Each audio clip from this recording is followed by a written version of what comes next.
In the world today, 9 countries possess nuclear weapons. These include the United States, Russia, the UK, France, China, India, Pakistan, Israel, and North Korea. These nations collectively hold thousands of nuclear warheads, each with the power to cause unimaginable destruction. The United States and Russia own the lion's share, with each having over 4,000 warheads. The rest have a few hundred each, but even one is enough to wreak havoc. A key facet of international relations is the concept of nuclear deterrence. It's the idea that the threat of using strong weapons against the enemy prevents the enemy's use of those same weapons. A delicate balance indeed.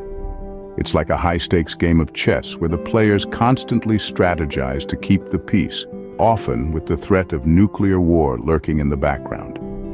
Understanding the risks and realities of nuclear conflict requires a look back at how we got here. The story of nuclear weapons begins with the Manhattan Project during World War II. A race against time in the shadows of war, this unprecedented initiative saw the United States channel vast resources into developing a weapon of unparalleled destructive power.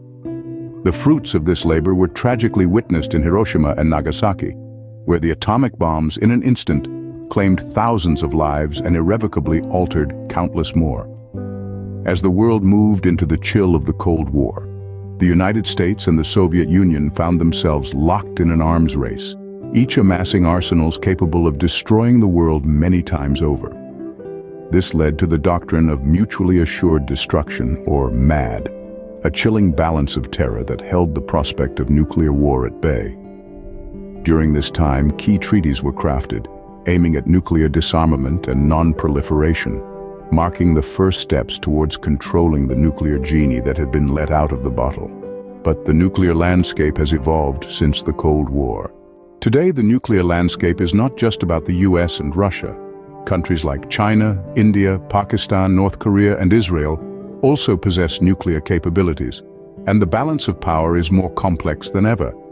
Even as we speak, emerging nuclear states are striving to enhance their arsenals, altering the global power dynamics. Recent developments in nuclear technology, such as advances in missile defense and hypersonic weapons, have brought new challenges.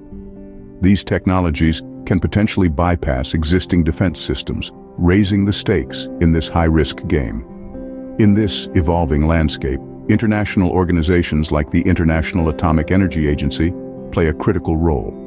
They monitor nuclear activities, ensuring compliance with international agreements, and help keep the world informed. However, the risks remain. Geopolitical tensions, terrorism, or even accidental launches could trigger a nuclear escalation. And let's not forget, the consequences of nuclear warfare would be devastating. Preventing nuclear conflict is a global responsibility. The humanitarian and environmental consequences of nuclear warfare are unimaginably severe. We're talking about millions of lives lost, ecosystems obliterated, and the potential for a nuclear winter that could plunge the Earth into a deep freeze. But it's not all doom and gloom. There are concerted efforts worldwide to reduce these risks. Diplomacy plays a critical role here, fostering dialogue and negotiation between nations. Arms control agreements, like the Treaty on the Non-Proliferation of Nuclear Weapons, aim to limit the spread and development of these weapons. Confidence-building measures, such as transparency in military activities and open communication channels, help to reduce tensions and mistrust. Governments, international bodies, and even individuals have a part to play in this collective effort. By supporting disarmament initiatives, promoting peace education, and advocating for responsible policies, we can all contribute to a safer nuclear weapon-free world. While the threat of nuclear conflict is real, so too is the progress we've made towards global disarmament. Thank you for watching. We would greatly appreciate it if you could subscribe to become a part of our community and stay updated.